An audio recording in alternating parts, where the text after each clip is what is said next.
La Maison du Livre de Boston, dans l'État de Massachusetts, à l'occasion de la 9e édition du Salon du Livre et des Arts chrétiens de Montréal, Canada, vous souhaite un bon salon.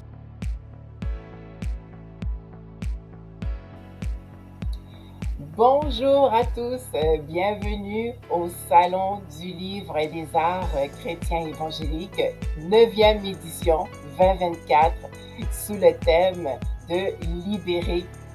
Il me fait plaisir d'animer une entrevue qui s'inscrit dans le cadre des dialogues auteurs-lecteurs, une rubrique que nous avons lancée et développée lors des éditions précédentes du Salon du Livre, au cours de laquelle chaque auteur parle de son livre, de son parcours et des difficultés rencontrées.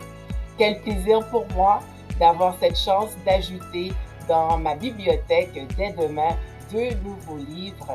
J'ai le plaisir de recevoir aujourd'hui 2 auteurs, dont Pasteur Ampère Idole et Madame Hélène Rancourt. Alors, bonjour à vous deux. Un plaisir de vous recevoir à ce Salon du Livre, 9e édition 2024. Comment vous allez? Super bien. Moi aussi. Oui. Moi aussi.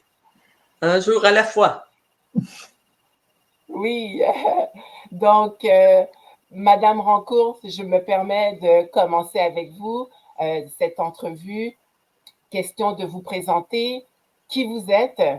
Sûrement qu'il y a des lecteurs qui vous connaissent déjà, mais pour moi, personnellement, vous êtes une découverte. Décrivez-vous et présentez-nous en quelques lignes votre livre. D'accord. Alors, oui, je suis Hélène Rancourt. Je suis enseignante à la retraite. Le livre qui est là, c'est mon premier projet de retraite. C'est ce que j'ai fait à ma première année parce que j'ai eu une rencontre extraordinaire avec une dame qui s'appelle Irène Ashliman Hoffman. Et cette dame a toute une histoire, tout un parcours de vie.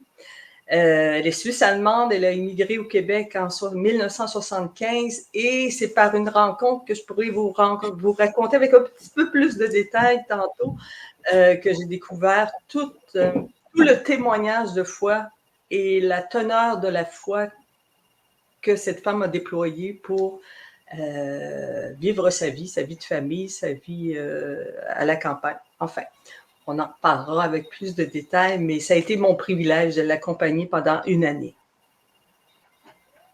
Merveilleux. Pasteur Ampère, bonjour. Présentez-vous pour ceux qui ne vous connaîtraient pas. Je vous connais un petit peu personnellement et bref, vous venez de sortir un livre qui s'intitule Le manteau invisible. C'est un titre vraiment intriguant. Parlez-nous de vous, parlez-nous de votre livre. Oui, je suis le pasteur Ampère Idole. Je suis à Ottawa. Je suis le fondateur de la Promised Land Christian Center à Ottawa et aussi en Afrique. Je suis un évangéliste également. Je suis un évangéliste. Je fais des programmes, des campagnes d'évangélisation, de guérison, de miracles depuis déjà plusieurs années, à peu près 6 à 7 ans déjà. Donc, en plus de ça, le Seigneur m'a donné la grâce de commencer par écrire des livres, dont le premier qui est Le manteau invisible. Voilà un peu ma présentation en bref. Quand vous dites un premier livre, c'est qu'il y en a d'autres, pasteur Ampère. Ben, j'en ai publié à date 4 livres. Actuellement, on va découvrir plus tard. Ouais. Donc, mais le livre qu'on a présenté, c'est le manteau invisible. C'est le premier, c'est le tout premier, c'est mon tout premier bébé. Et donc, et c'est ça qui a amené encore à accoucher d'autres et jusqu'à présent. Très bien. Madame Rancourt, pour venir à vous, donc vous avez fait une belle rencontre et ceci a suscité une motivation d'écrire un livre. Oui. Parlez-nous-en, s'il vous plaît. D'accord. Alors, il faut remonter avant la pandémie. Et pour faire une longue histoire courte,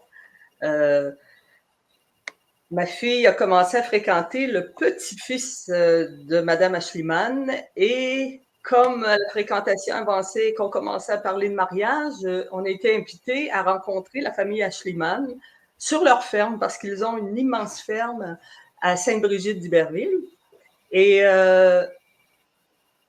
dans la famille Ashliman, tout le monde vit à proximité de la ferme. C'est une entreprise familiale de 3 générations. Et donc, à visiter les uns et les autres, on est arrivé à la maison des grands-parents et j'ai commencé à discuter avec Irène et elle commence à me raconter son témoignage, comment le Seigneur l'avait appelée comme missionnaire au Canada et comment les portes se sont ouvertes pour eux pour acheter une ferme ici au Canada dans les années 70 et comment Dieu l'avait éprouvée par 3 questions pour savoir si elle était prête à venir le servir ici au Canada. Et ça m'a tellement intriguée que je lui ai dit, Madame Ashliman, avez-vous déjà pensé à écrire votre livre, à écrire un livre sur votre vie? Et elle me répond, oui, j'avais commencé avec quelqu'un, mais ça n'a pas fonctionné. Mais avec vous, je le ferai. On se connaissait depuis 10 minutes. Mais moi, l'invitation, ça m'a tout de suite accrochée. C'est parfait.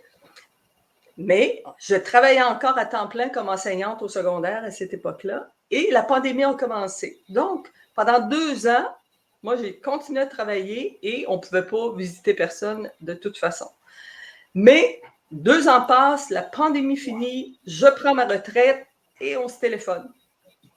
Et on s'est vu comme ça pendant 9 mois, tous les mardis. Comme ça. Oui, le premier jour de ma vraie retraite, là, le 28 ou le 29 août, j'étais chez elle et on a commencé ensemble à écrire le récit de sa vie de foi, puis sa vie de femme et sa vie de mère et sa vie de missionnaire. C'est toute une aventure. Wow, wow, wow. Avant que tu puisses aller de l'avant pour nous partager ces 3 questions que le Seigneur, que Dieu lui a posées, je vais passer à Pasteur Ampère pour qu'il puisse également nous expliquer ses motivations derrière l'écriture du livre Le manteau invisible, qui se veut, si je comprends bien, Pasteur, un partage d'un secret pour des héros.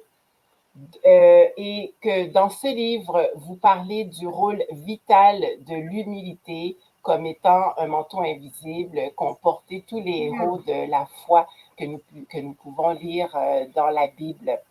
Pasteur Ampère, les motivations et quelles sont les pépites que vous nous partagez dans ce livre et à quel public il s'adresse? Ok, d'abord, je suis né dans une famille chrétienne et mon père, il est un pasteur laïque, donc j'ai vécu une vie dans le christianisme. Et puis, mon père, c'est quelqu'un qui aime beaucoup le Seigneur, et puis je l'ai suivi, il a beaucoup impacté ma vie. À un moment donné de ma vie, je me suis vu, là, j'étais vraiment très enfant, j'étais tout petit. Puis Jeunesse à Mission, Sus était venu dans notre village au Bénin, je suis béninois, était venu dans notre village au Bénin, et ils étaient en train de chanter, c'est une belle chose de servir le Seigneur. Et tout enfant, j'étais derrière et j'ai dit, je vois la joie qui était en eux, j'ai dit, certainement, je vais servir le Seigneur. Et donc, c'est depuis ce moment que le désir de servir le Seigneur était venu à moi. Et plus je grandis, plus ça n'a jamais quitté ma vie. En 2003, j'étais venu pour la première fois au Canada ici et j'étais dans ma chambre dans une nuit de novembre. Et puis, le Seigneur m'avait dit, tu vas revenir ici pour me servir. Ça, c'est également une autre histoire. Mais plus je veux servir le Seigneur, j'ai vu beaucoup de personnes, beaucoup de pasteurs, beaucoup d'évangélistes, beaucoup de gens. Je ne sais pas qu'est-ce que je ferais véritablement dans ce service. Mais je veux vraiment faire quelque chose de bien, quelque chose de très bien. Je veux vraiment ressembler à des héros de la foi qui sont dans la Bible comme ceux que nous voyons aujourd'hui. Et un jour, je suivais un pasteur qui était en train de prêcher, il parlait, et puis je me suis mis à pleurer. J'ai dit, Seigneur, je sais que c'est là que tu m'amènes. C'est ce que tu veux que je fasse. Et puis, je me suis endormi. Et plus tard, le Seigneur m'a dit, en Père, ceux-là ont quelque chose que tu n'as pas encore. J'ai dit, OK. Et plus tard, en 2015, il y a une sorte qui m'animait toujours, qui était au fond de moi. En 2015, j'étais parti à Accra, au Ghana, à une conférence internationale de l'évêque d'Al. Et là, j'étais vraiment impacté parce que c'était une sorte qui m'a vraiment animé. J'ai acheté le billet 6 mois avant de partir. Donc, c'est toujours cette sorte qui m'anime. Donc, je veux vraiment faire quelque chose de bien, avoir un bon fondement. Et j'ai appris là-bas le fondement de l'œuvre ministérielle. Donc, au retour ici, je m'étais levé un matin à 3 heures du matin pour prier. Et quand je descendais les escaliers, je voulais aller dans mon lieu de prière, j'ai entendu la voix du Seigneur qui m'a dit, je vais te faire rencontrer quelqu'un. Et donc, j'étais parti dans mon lieu, je suis mise à genoux. Et voici, je vois un homme qui était venu, il était assis juste à côté de moi. C'est un homme qui était resté, qui a vécu, qui est un grand homme de Dieu, qui a vécu par le passé et qui ne vit plus. Mais je l'ai vu, il était assis. Il s'est entretenu avec moi pendant 15 minutes. Il a dit, fils, il parlait anglais, fils, je suis venu te dire quelque chose. Tu es à la recherche de quelque chose. Ce n'est pas impossible, mais c'est difficile de l'avoir. Puis, il a sorti quelque chose comme un manteau. Il m'a dit, tu as besoin de ceci. Et visiblement, je ne pouvais pas avoir. Je dis, mais je ne vois pas ce que tu m'as mis. Il a sorti ça. Et c'est là qu'il m'a entendu pendant 15 minutes par rapport à ce manteau que tous ceux qui veulent servir le Seigneur, tous ceux qui veulent grandir, tous ceux qui veulent véritablement servir le Seigneur, doivent porter. Et il m'a dit, nous sommes nombreux que Dieu a appelés. Et certaines personnes ont utilisé ce manteau au début, d'autres, à un moment donné, ils ont laissé tomber. D'autres n'ont même pas pris cela. Ils n'ont pas fini. Pour finir, parce que c'est bien de commencer par servir le Seigneur, mais une chose qui est importante, c'est qu'à la fin, Dieu te reçoit pour dire, viens juste et fidèle serviteur. C'est là l'histoire du manteau invisible. Il m'a dit, ce manteau qui est l'humilité, qui est important, qui est vital, c'est un élément vital pour toute personne qui veut servir le Seigneur. Très, très, très intéressant. Merci pour cette mise en contexte qui nous démontre les motivations et comment est-ce que le sujet de l'humilité est rentré dans votre vie. Et j'ai beaucoup aimé ce que vous dites. C'est qu'en fait, nous pouvons avoir commencé notre vie sans porter ce manteau et réaliser qu'il faudra le porter tôt ou tard pour aller plus haut, pour aller plus loin avec le Seigneur. On pourra revenir sur ce point. Pour revenir à l'histoire de Madame Irène, cette Suisse allemande qui est arrivée au Canada, au Québec. Donc, il y a eu, elle aussi, c'est-à-dire une révélation. Dieu a dû la challenger, si je comprends bien, avec 3 questions. Oui, pendant son sommeil. Elle habitait encore en Suisse à l'époque, dans un petit village qui s'appelle Erla. J'espère que je le dis bien, mais en fait. Et elle habitait, c'était une ferme louée, mais leur désir était d'acheter une ferme. Ils hésitaient entre l'Australie et le Canada. Finalement, le choix s'est fait vers le Canada, mais pendant son sommeil, Dieu s'est adressé directement à elle et lui a posé 3 questions. Il lui a dit,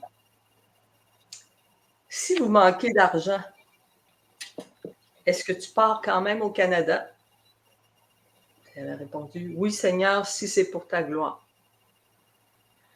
Si quelqu'un est très malade, est-ce que vous partez tout de même pour le Canada?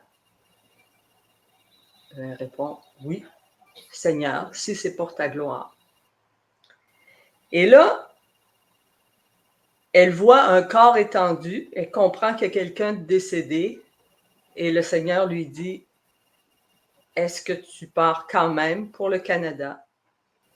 Et là, Elle n'a pas été capable d'identifier la personne qui était là, mais en pleurs, elle a répondu « Oui, Seigneur, si c'est pour ta gloire. » Et à partir de ce moment-là, toutes les demandes, toutes les appropriations qu'elle avait besoin pour, au niveau légal, au niveau des permis, s'est débloqué et ils sont partis avec tout leur petit bagage pour le Canada. Puis ils sont arrivés ici en 1975. Et là, le livre raconte comment se sont manifestés, comment se sont vécus ces trois aspects-là dans leur vie à différents moments, mais à chaque fois, curieusement, c'est comme si Irène avait oublié, mais lorsque l'événement arrivait, ce souvenir remontait et elle se rappelait son engagement.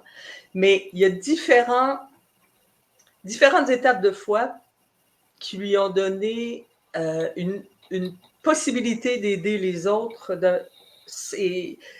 Pasteur Ampère parlait de l'humilité, là, comment cette femme, par son absence de préjugés là, et juste sa bonne volonté de faire du bien, elle a été utilisée par Dieu. Et c'est vraiment le détail que vous avez dans le livre. Là, et c'est, oh là là. Et elle était très avant-gardiste et libre dans sa façon de penser. Ce qui faisait que Dieu pouvait l'utiliser, elle et son mari Otto, mais particulièrement elle pour la partie missionnaire.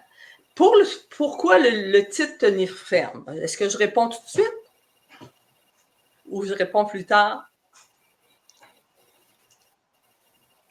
Ben oui, pourquoi pas? Ben oui, enchaîner, absolument. Oui, oui, c'est que pourquoi tenir ferme? Ben voilà, en fait, c'est un jeu de mots qu'on a fait avec la foi et la ferme, parce qu'ils ont, on le sait, une grande ferme. Donc, ils ont tenu ferme dans la foi, mais ils tiennent encore aujourd'hui une ferme. Ils habitent encore sur la ferme, même s'ils ne s'en occupent plus. Mais c'est vraiment, leur vie, c'était tenir ferme dans la foi et tenir une ferme.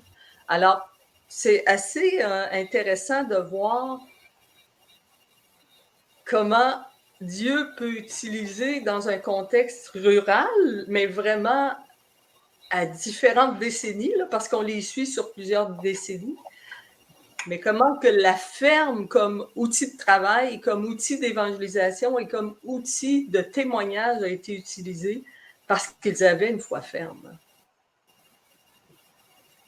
Je ne peux pas dire plus clair que ça. Wow. Très, très, très intéressant. Wow. Wow. Donc, je suis charmée, du moins, par l'histoire de cette femme. Comment ça a commencé et comment Dieu l'a challengée pour connaître ses réelles motivations de quitter pour le Canada. Donc, ces petites questions qui sont venues vraiment, c'est-à-dire peser vraiment comment est-ce qu'elle allait se confier en Dieu en toutes choses, malgré les épreuves qui pourraient se dresser devant elle.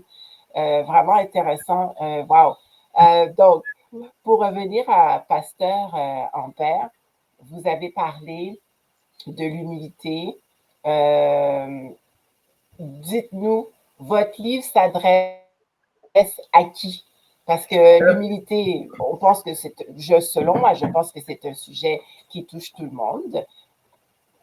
Ce livre pourrait s'adresser à tout le monde dans la vie, que ce soit au travail, que ce soit même si tu es un entrepreneur, tu n'es pas humble. J'ai appris à l'université qu'il y a un monsieur en psychologie qui était vraiment un top des tops et par manque d'humilité, il n'a jamais reçu cet prix dans la vie. Donc, ça s'adresse généralement à tout le monde. Mais moi, je l'ai limité à deux personnes, à deux groupes de personnes. À ceux qui veulent l'onction, qui veulent être loin, ceux qui veulent vraiment servir le Seigneur dans une certaine dimension donnée. Et également à ceux qui sont déjà loin. Parce que dans ce livre, le Seigneur m'a donné une définition de l'humilité que je n'ai jamais connue par le passé. Beaucoup de gens, quand quelqu'un vient être tranquille, oh, ne parle pas, est doux. On dit, oh, waouh, il est rempli d'humilité. Ou quelqu'un qui va s'asseoir derrière, parce que la Bible dit, si tu viens, il ne faut pas t'asseoir devant, il faut t'asseoir derrière. Oh, waouh, il est. Donc, le Seigneur m'a vraiment montré que ça n'a rien à voir avec l'humilité. Et donc, tous ceux qui veulent servir le Seigneur, tous ceux qui veulent finir véritablement dans le service, tous ceux qui veulent faire de grandes choses pour le Seigneur, tous ceux qui veulent être loin, qui ont la soif, le désir d'être loin, ils ont besoin de lire absolument celui-là, de comprendre combien de fois c'est vital, parce que le premier péché au monde, c'est le péché de l'orgueil.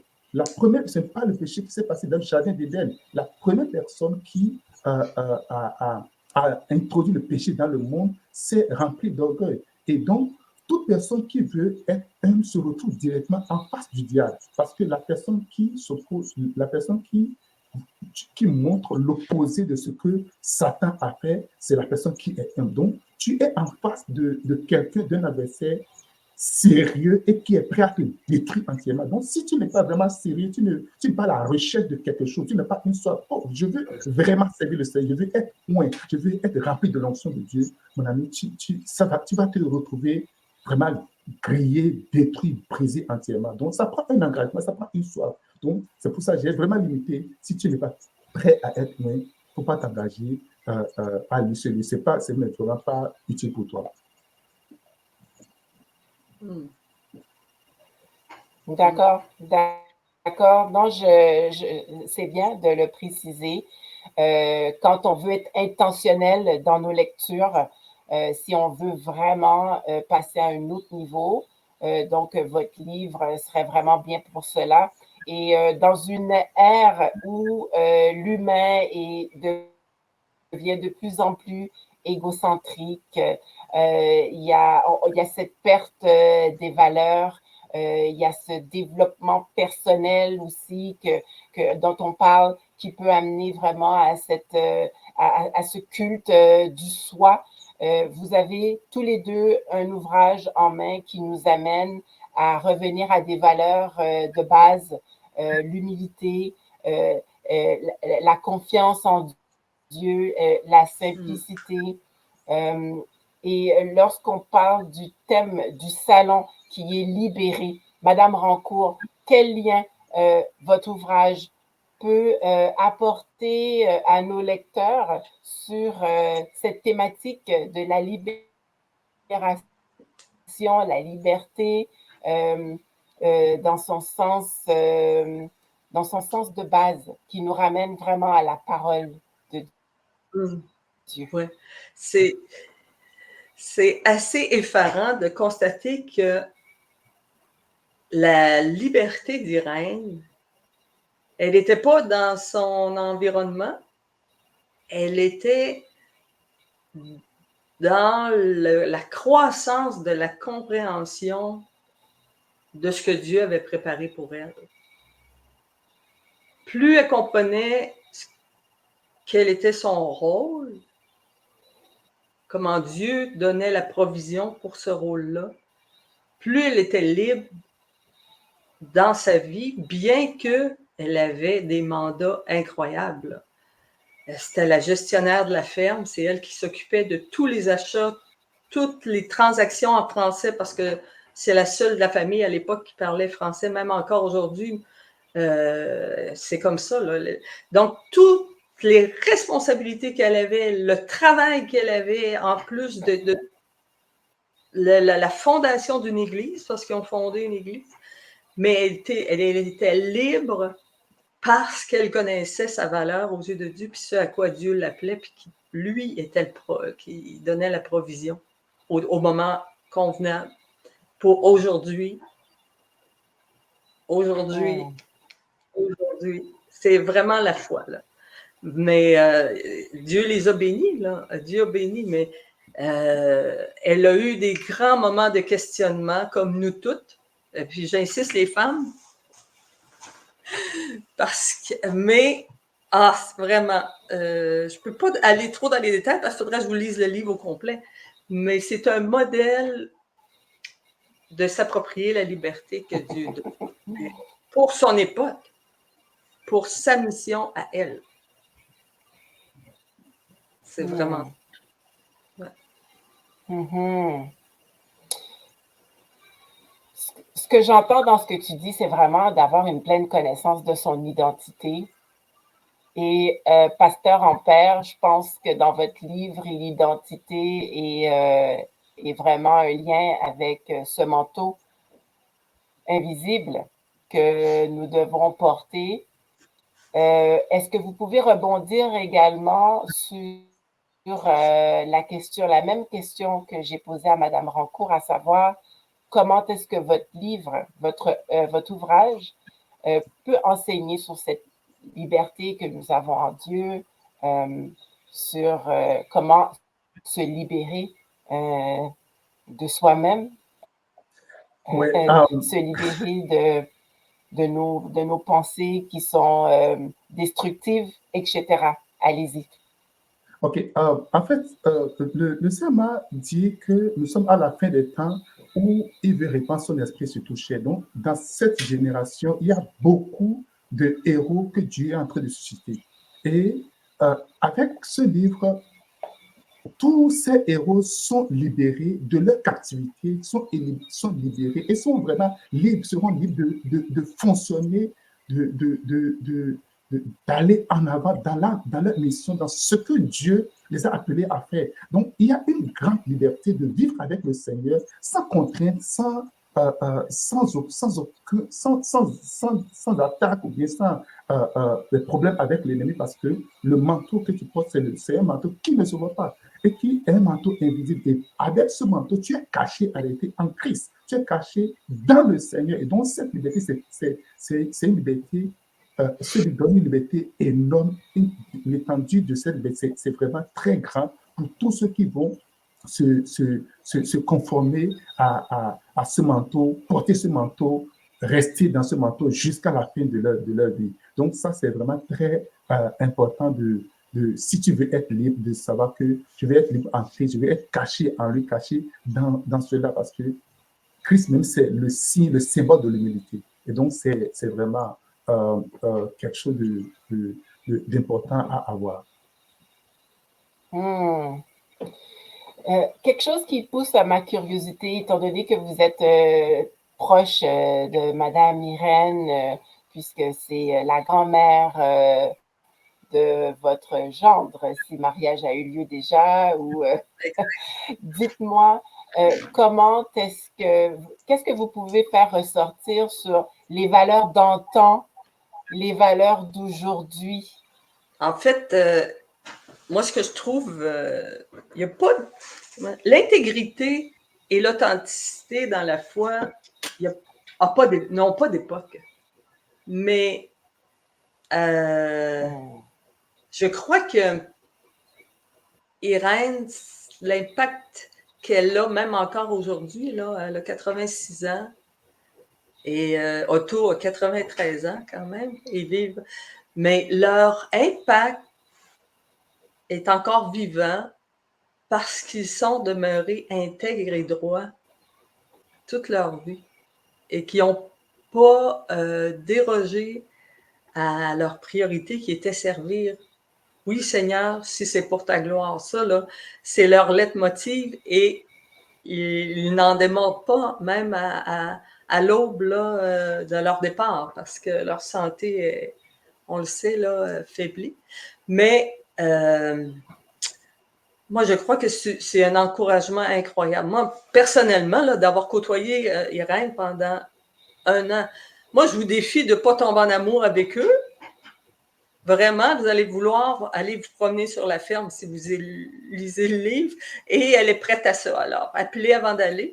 Mais je vous le dis, elle est encore disposée, disponible et Otto aussi pour donner de l'encouragement, écouter, parler du Seigneur. Leur Seigneur, c'est leur Seigneur. Puis ils sont conscients, pas juste avec des mots, mais conscients dans leur ADN que tout ce qu'ils sont, tout ce qu'ils ont fait, tout ce qu'ils ont, c'est la grâce de Dieu. Puis vraiment, c'est un encouragement sans époque. C'est un encouragement sans époque et c'est ce qu'on souhaite, hein, c'est ce qu'on désire. Comme on dit, Dieu est le même hier, aujourd'hui et éternellement. Ouais. Et c'est la 5e génération. Moi, je trouve ça extraordinaire parce que mon genre est la 5e génération de chrétiens. Mais là, on la voit, là, l'héritage. Et moi, là, vous parliez tantôt avec Pasteur Ampère, là, à qui destinait son livre, mais le premier motif de la famille Ashliman, c'était que c'était un héritage pour leurs enfants d'abord, leurs petits-enfants, leurs arrière-petits-enfants, parce qu'il y en a maintenant. Ils ne savent pas tous lire, mais ils sont là. Mais c'est vraiment l'héritage de foi. Et ça, là, il n'y a pas d'époque, et c'est un besoin. Il va se manifester différemment selon les époques et selon les besoins du bout de l'histoire que nous écrivons avant et après d'autres. Mais la force essentielle reste la même, c'est la foi. Mm-hmm. J'aime ce qui se ressort de notre conversation par rapport aux valeurs qui sont en fait intemporelles. Ce sont les mêmes valeurs qui ont relevé nos héros de la foi dont Pasteur Ampère parle dans son livre. On parle d'humilité qui est une valeur qui traverse le temps aussi. Dans les temps modernes dans lesquels nous sommes, 2024, Pasteur Ampère, il y a du vocabulaire qu'on perd dans notre langage moderne. On ne parle plus de valeurs telles que l'humilité chez les jeunes, chez les adolescents, dans le mariage. Est-ce que vous pourriez, en 5 minutes, nous dire quelles sont ces valeurs que vous communiquez dans votre livre qui pourraient vraiment susciter de l'éveil chez nos lecteurs? Ce que je peux dire, quelqu'un qui veut échouer à 100%, si tu veux être très sûr d'échouer, il ne faut pas porter ce manteau en réalité. Dans le foyer, dans la vie de tous les jours, dans les affaires, dans le ministère, dans tout ce que tu veux, parce que la Bible dit Dieu résiste aux orgueilleux. Il y a très peu de choses que nous pouvons faire dans la vie si on ne nous fait pas grâce. Il y a très peu de choses que nous pouvons réaliser dans la vie si quelqu'un ne nous fait pas grâce. Et il dit, il fait grâce aux hommes.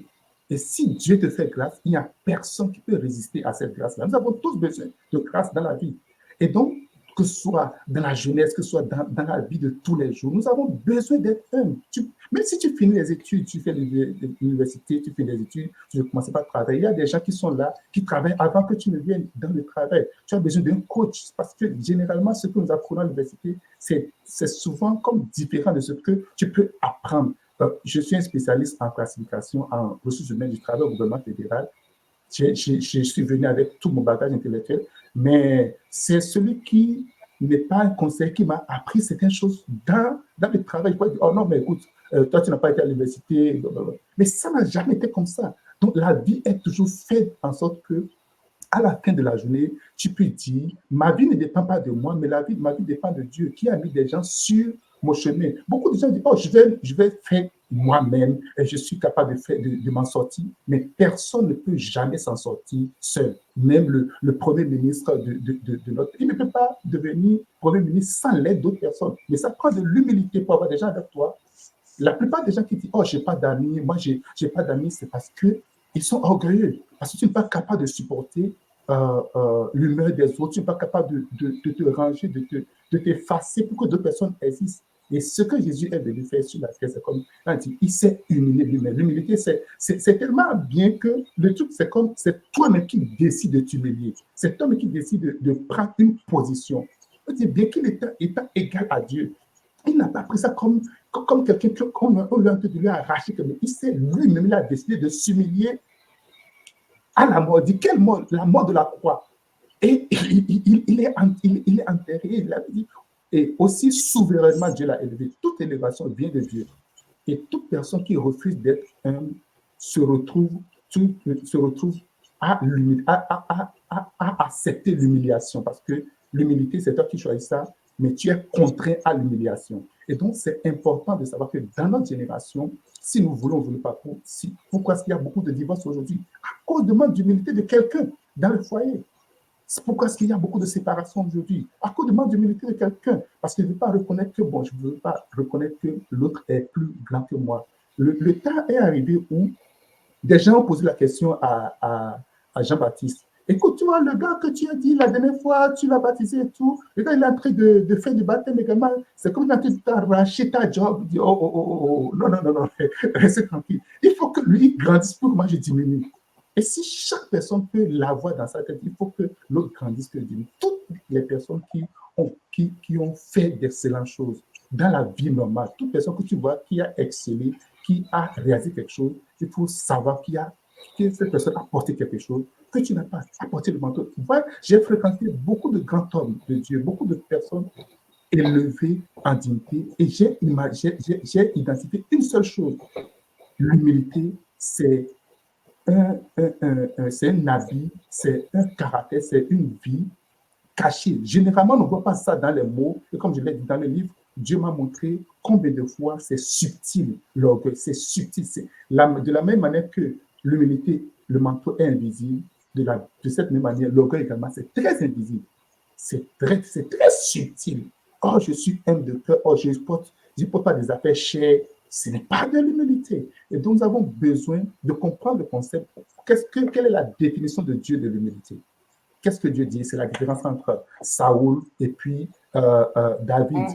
Le jour David a péché. Ouais, l'homme là, il a tué, il a commis l'adultère, il a tué, il a fait tout ça là. Et on le présente pour dire, et on lui présente ce qu'il est. Il ne s'est même pas tourné vers le prophète qui est venu. Il a le psaume 51, il est parti devant Dieu. Il a commencé par crier. Oh. Mais Saoul, lorsqu'on est venu, il dit, oh, mais j'ai fait tout ce que tu as dit de faire. Mais quand on dit, bon, écoute, et quelque chose m'a intéressé. Le jour où le prophète Samuel est venu le voir, il dit, ok, pardonne-moi, blablabla. Bla, bla. Tout le monde va dire, oh, le gars, il a reconnu, il est humble. Mais non, à la fin, il a dit, bon, viens avec moi.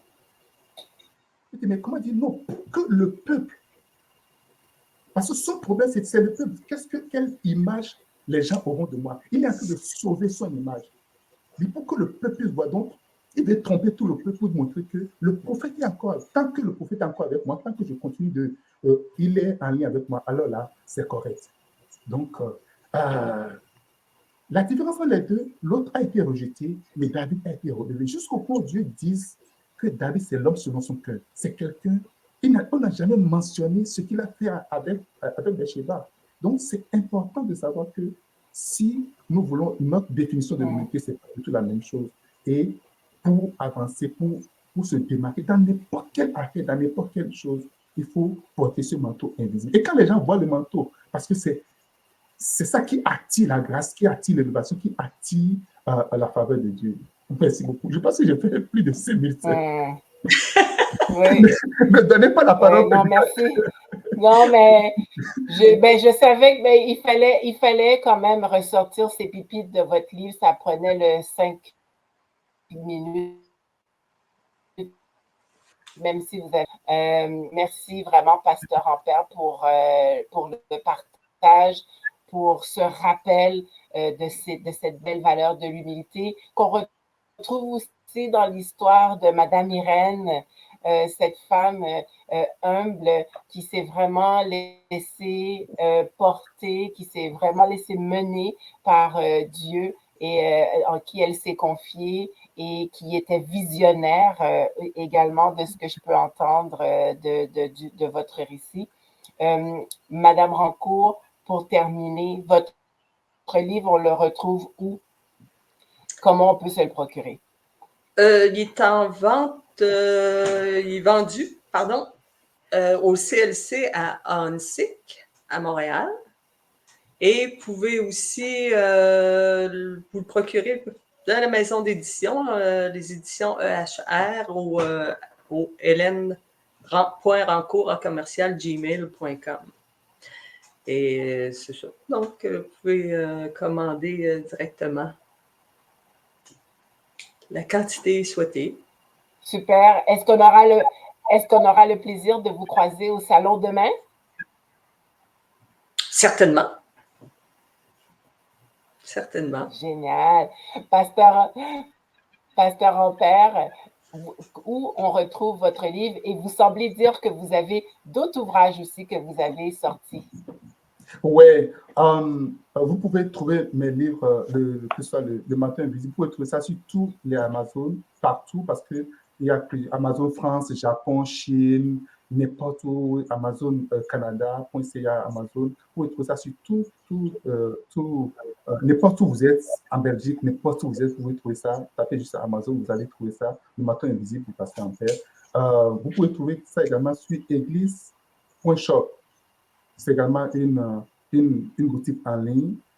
Comme je l'ai dit, j'ai écrit aussi d'autres livres parce que lorsque je suis venu au point où j'étais tellement désespéré et puis lorsqu'il m'a dit oh, le secret des héros, je pensais que c'était la première chose, la seule. Puis après, il a continué encore par me montrer autre chose que j'appelle son pouvoir, sa présence. Dans ce livre, je peux parler de comment est-ce que le pouvoir et la différence entre le pouvoir et la présence de Dieu. Qu'est-ce qui marche? Beaucoup de gens cherchent le don spirituel, veulent opérer dans les miracles. J'opère dans les miracles. Dieu m'a utilisé avant de m'amener dans cette dimension, il m'a vraiment montré la différence. Qu'est-ce que je dois rechercher? Est-ce que c'est juste les miracles ou bien je vais chercher sa présence? Après cela, il m'a montré une histoire d'amour une histoire d'amour. On parle de ceux qui aiment le Seigneur. Quels sont les indicateurs qui montrent que tu aimes le Seigneur? Tout le monde, quand je pose la question, tout le monde peut dire, oh, j'aime le Seigneur. Mais quels sont les indicateurs? Ici, j'ai parlé des indicateurs de est-ce que tu aimes vraiment le Seigneur? Quels sont les indicateurs précis qui montrent que tu aimes le Seigneur ici? Et en dernière position, ça fait déjà plusieurs années que le Seigneur m'a accordé la grâce de commencer par opérer dans les miraculeux, au cours des croisades, de guérison des miracles. Il m'a dit de parler un peu de quelques secrets pendant longtemps qu'il m'a montré comment accéder à ce niveau-là. Tout le monde ne peut pas être guéri, malheureusement. Tout le monde ne peut pas recevoir la guérison. Et pourquoi est-ce que des gens sont guéris? Pourquoi d'autres ne sont pas guéris? Donc, il m'a il m'a donné de prix sur, c'est un petit livre, sur ce qui peut activer ou ce qui peut désactiver le miracle. Ce qui peut activer, ce qui fait que tu peux recevoir un miracle facilement, ce qui peut également bloquer le miracle dans ta vie. Donc, voilà un peu les autres livres qui seront au salon demain. Mais il y aura d'autres, peut-être si le Seigneur fait grâce. Nous sommes en train de travailler. Intéressant, wow. Madame, ben justement, je voulais savoir, Madame Rancourt, professeure à la retraite, est-ce que vous avez des projets d'écrire d'autres livres? Oui. Ben là, j'en parle pas tout de suite, mais inspiré par le témoignage d'Irène, mais aussi par le plaisir que j'ai eu à connecter d'individu à individu. J'ai en tête un autre livre que je devrais commencer incessamment. J'ai commencé à faire des contacts, mais cette fois avec plusieurs témoignages au lieu d'une biographie. Ce serait plus des témoignages individuels là, de plusieurs personnes. Mais là, pour l'instant, tout ça est un projet. Mais j'ai à cœur de ce projet pour d'ici peut-être un an et demi, ça devrait être terminé. Mais pour l'instant, le tenir ferme est le seul disponible et accessible, mais il laisse personne indifférent, je pense. Wow, super. En tout cas, ce soir, du moins, j'ai fait la découverte de deux auteurs formidables. Vous avez tous les deux une intériorité à découvrir. Madame Rancourt, vous semblez être une femme de connexion, une femme qui aime amener à la lumière des personnages influents qui sont dans l'ombre. Pasteur Ampère, vous semblez également vous être un homme de profondeur, un homme qui amène les gens à aller encore plus loin et à dévoiler des secrets de réussite. En tout cas, merci à vous deux pour le temps qu'on a passé ensemble. J'ai vraiment fait deux belles découvertes et je vous invite, chers auditeurs qui nous suivent, qui vous nous suivez en ce moment, de vous joindre à nous en présentiel demain au Salon du Livre et des Arts chrétiens évangéliques à l'hôtel Ruby Foods sur boulevard des Caries. Les portes seront ouvertes, je crois, à partir de 9 heures. Il y a des forfaits famille. Donc, vous pouvez rentrer au salon avec un forfait famille aussi peu que 25 $. Le prix individuel est de 10 $. Donc, venez en grand nombre. C'est un rendez-vous à ne pas manquer. C'est l'occasion de faire une collection de livres que vous allez pouvoir dévorer pendant vos vacances estivales. Donc, merci encore, Madame Rancourt. Merci, Pasteur Ampère, pour votre temps. Au plaisir de vous croiser au salon demain. Bonne fin de journée à tous.